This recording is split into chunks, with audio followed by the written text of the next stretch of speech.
ಹೊಡೆದಾಟದಲ್ಲಿ ಅಲ್ಲ, ಮತ್ತೆ ಯುದ್ಧದಲ್ಲಿ ಅಲ್ಲ, ಮತ್ತೆ ನಿನ್ನ ರೂಪಿಗಾಗಿ ಸೋತಿ. ರೂಪು? ಹೌದೇ? ನನ್ನ ರೂಪಿನ ಮಧ್ಯದಲ್ಲಿ ಘರ್ಷಣೆ ಉಂಟಾಯ್ತು.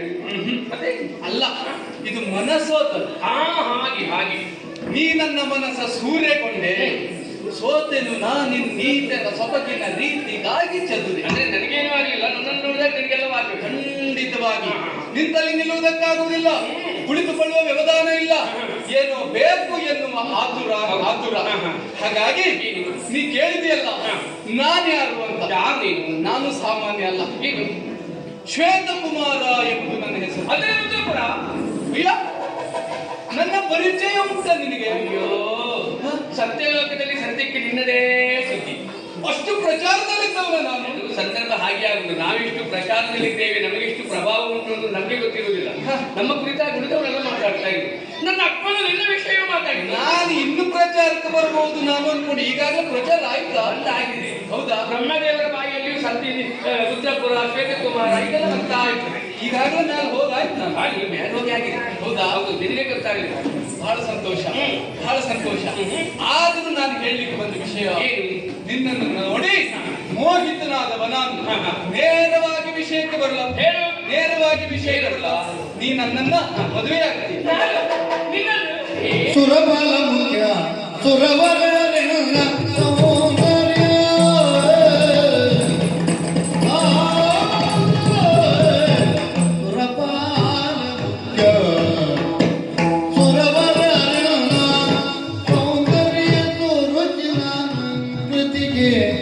ಮರುಳಂತಿಗೋ ಎನ್ನ ಸೌಂದರ್ಯ ಸುರುಚಿರ ಪ್ರತಿಗೆ ಮರುಳ ಕುತಿಗರು ಮರುಳ ಈಗರೂ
ಶ್ವೇತಕುಮಾರ ಇಂತಹ ಮಾತ್ರ ನಾಡ್ತಾನೆ ಅಂತ ನನಗೆ ನಿರೀಕ್ಷೆ ಇರಲಿಲ್ಲ.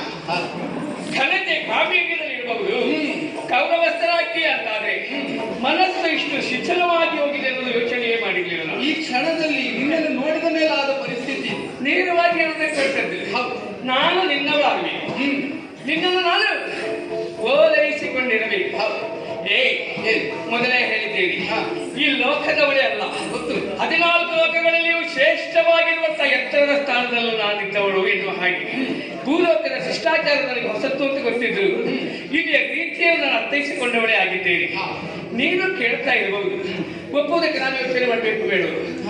ಭೂಲೋಕಕ್ಕೆ ಬರುವ ಹೊತ್ತಿಗೆ ಸತ್ಯಲೋಕದಿಂದ ಹೊರತು ನಾನು ದೇವಲೋಕವನ್ನು ಖಂಡಿಸಿಯೇ ಬಂದವಳು. ನನ್ನ ರೂಪವನ್ನು ಕಂಡಾಗ ಅಲ್ಲಿರುವಂತಹ ದೇವತೆಗಳೆಲ್ಲ ತಾಮುಂದೆ ಎನ್ನುವುದಕ್ಕೆ ಬಂದರು. ದೇವತೆಗಳಲ್ಲಿ ಅಗ್ರಸ್ಥಾನದಲ್ಲಿರುವಂತಹ ದೇವೇಂದ್ರನೇ ಅವನು ಕೂಡ ನನ್ನನ್ನು ಬಯಸುವುದಕ್ಕೆ ಮುಂದಾದ. ಎಷ್ಟಿದ್ರು ಸಾಗುದಿಲ್ಲ. ನಾನು ಒಮ್ಮೆ ಕಣ್ಣೆತ್ತಿ ನೋಡಿಲ್ಲ. ಅಂಥವರ ಪಾಲಿಗೆ ಸಿಗದೇ ಇರುವ ನಾನು ನಿನಗೆ ಸಿಕ್ಕಿಯನಾ? ಕೆಲವರೆಲ್ಲ ನೋಡಿ ಬಿಟ್ಟಿದ್ದಲ್ಲ, ಯಾರಿಗೂ ಸಿಗಲಿಲ್ಲ ಅಂತ ಹೇಳಿ. ನೋಡಿದವರನ್ನು ನೀ ಬಿಟ್ಟಿದ್ದೆ. ನೋಡಿದವರು ನನ್ನನ್ನು ನನಗೆ ಬೇಕು ಅಂತ ನೋಡಿದವರು ಅವರು ನನ್ನ ಬಿಟ್ಟಿದ್ದಾರೆ. ಯಾಕೆ ಬಿಟ್ಟಿದ್ದಾರೆ? ಸಿಗುವೊಳಗೆ ಹಾಗೆ ನರಿ ಒಂದು ದ್ರಾಕ್ಷಿಯ ಹಣ್ಣನ್ನು ಕಂಡು ಹುಳಿ ಅಂತ ಆಮೇಲೆ ಅವರನ್ನು ಹೋಯ್ತು.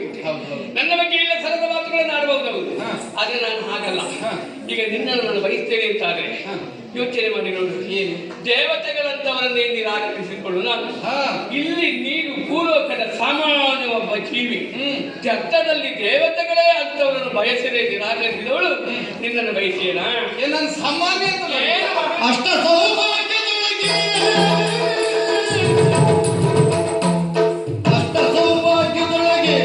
ಸೌಂದರ್ಯ ಪುಷ್ಟಿತನ ಮೋಹದೊಳಗೆ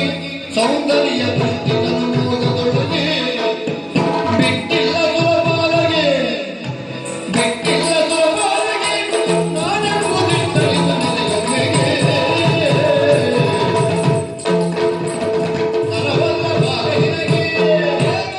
ನನಗೆ ಹೋಲಿಸುವುದಾ? ಅವರನ್ನೇ ತಿರಸ್ಕರಿಸಿ ಬಂದ ನಾನು ನಿನಗೆ ಯಾವುದು?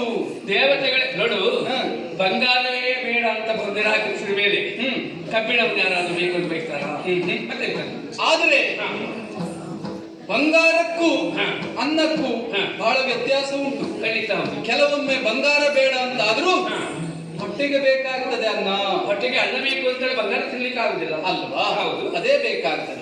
ನೀವು ಸುರಪಾಲನನ್ನು ಬಿಟ್ಟಿದ್ದರು ನನ್ನನ್ನು ಓಲೈಸಬಹುದು. ಯಾಕೆ ಓಲೈಸಬೇಕು? ನಾನು ಸಾಮಾನ್ಯ ಅಂತ ನೀನು ತಿಳಿಯುವುದು ಬೇಡ. ಈಗಾಗಲೇ ನಿಮ್ಮ ಲೋಕದಲ್ಲಿಯೂ ಪ್ರಚಾರದಲ್ಲಿರುವ ವ್ಯಕ್ತಿ ಅಂತ ನೀನೇ ಹೇಳಿದ್ದೀಯ. ರುದ್ರಪುರದ ಅಧಿಕಾರಿ ಮಾತ್ರ ನಾನಲ್ಲ. ಅಷ್ಟ ಸೌಭಾಗ್ಯದೊಳಗೆ ಸಕಲ ಸೌಭಾಗ್ಯವನ್ನು ವಿಚಾರಿಸುವುದಾದರೆ ಅಧಿಕಾರ, ಸಂಪತ್ತು, ಯೋಗ್ಯತೆ, ಅನುಕೂಲಕ್ಕೆ ದೇವೇಂದ್ರ ನನಗೆ ಸಮವೇ ಅಲ್ಲ ಅಂತ ಹೇಳು. ಅವನಿಗಿಂತ ನಾನೇನು ಕಡಿಮೆ ಇಲ್ಲ ಅಂತ ಹೇಳು. ಇದು ಸರಿಯಾದ ಸೌಭಾಗ್ಯಗಳೊಂದೊಳೆ ನೀನು ಅವನಿಗಿಂತ ಹೆಚ್ಚು ಮಿಗಿಲು. ಹೌದು, ಹಾಗೆ ನೋಡುವುದಕ್ಕೆ ರೂಪದಲ್ಲಿ ಏನಾದ್ರೂ ಕೊರತೆ ಉಂಟಾ? ಇಲ್ಲ.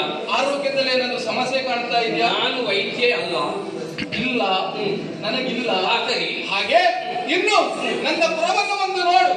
ದೇವಲೋಕವನ್ನೇ ಬೆಚ್ಚಿ ಬೀಳಿಸುವಂತಹ ವೈಭೋಗ ನಮ್ಮ ನಾಡಿನಲ್ಲಿ ಉಂಟು. ಇದೆಲ್ಲ ಇರುವಾಗ ಒಂದು ಹೆಣ್ಣಿಗೆ ಸಂತೋಷವನ್ನು, ಸಂತೃಪ್ತಿಯನ್ನು ಕೊಡುವ ಎಲ್ಲ ಸಾಮರ್ಥ್ಯ ನನಗುಂಟು ಅಂತೇಳಿ.